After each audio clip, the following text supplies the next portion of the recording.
to change, and that's when I hopped on a plane and I came out to LA to see if acting was a thing. And even though I came out here at 18 and I didn't do acting, but it really inspired me to go back to Toronto and focus on the arts, the things that I was passionate about, because you only have this one life.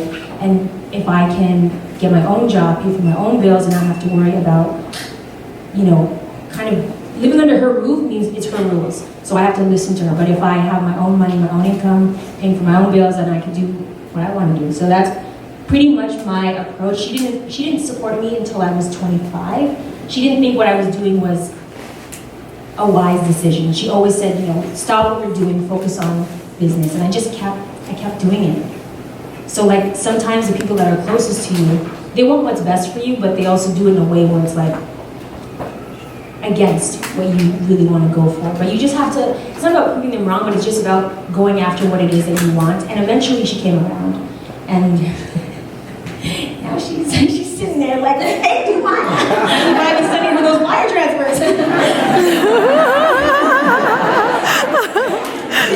Like ballin'. So okay, so how did you get from Canada to New York to Harlem? So now, yeah, this is where Fran comes in the picture, because I was living in Canada for all this time, and Canada is like, Shannon knows all about this.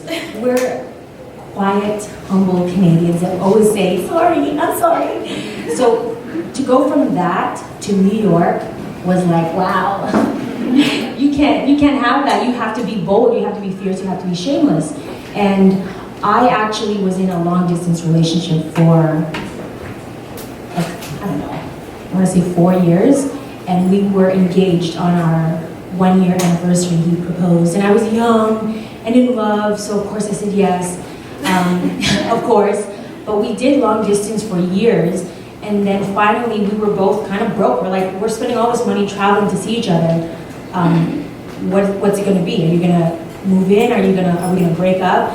So we're like, yeah, let's do this, let's get married. So we got married. I moved to New York for love. That's what brought me to New York. I did not want to be in New York because, listen, you know the struggle. We were living in the hood, the projects. Girl, I would open the cupboards in our place and there's just roaches everywhere. So it's just like, I'm leaving Vancouver, which is green, healthcare. All of that. And I wanted to really come out to LA because I had been here as a teenager, and I'm talking a lot, but he didn't want to. He didn't want me. He didn't want to start a new life in California. So I was like, fine. I'll go to New York, and I will help get you out. So we tried, and it was just a struggle. And I was just like, man, like, I'm trying to do this photography acting thing, and we're living in the hood, and there's roaches and rats and piss and drugs, and you, girl, you know, like, they're just throwing garbage out the windows, and it's I like how she's putting you on blast. She's like, you know how you do it.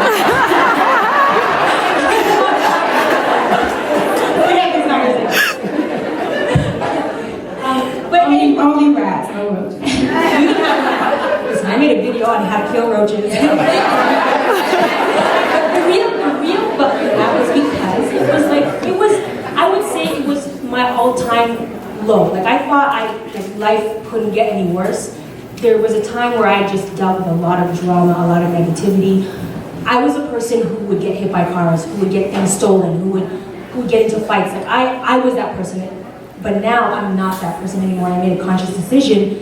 So when we were in New York, I was like, I can't do this waitressing thing at night anymore. How am I going to get out of this? And then a friend at the time suggested that I start YouTube. But I was like, I'm not going to YouTube. But then I was like, why are you being too good for YouTube? Like, you clearly have no money. You have no money.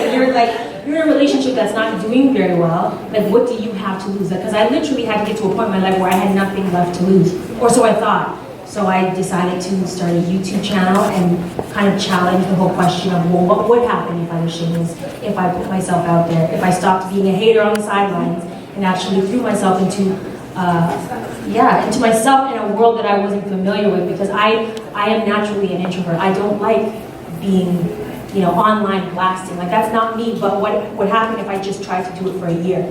So that's what I did, and it honestly changed my life. And in the process of that, it wasn't just being shameless, but it was like developing a relationship with me and with God, and it just was like a self-discovery, and it really challenged everything that I believed and everything that I was, and it forced me to grow and get out of my own way, because it was really me who was stopping me. And yes, you have people that, you know, tell you you can't do this, you can't do that, but it's up to you to decide, are you going to listen to that, or are you going to do you?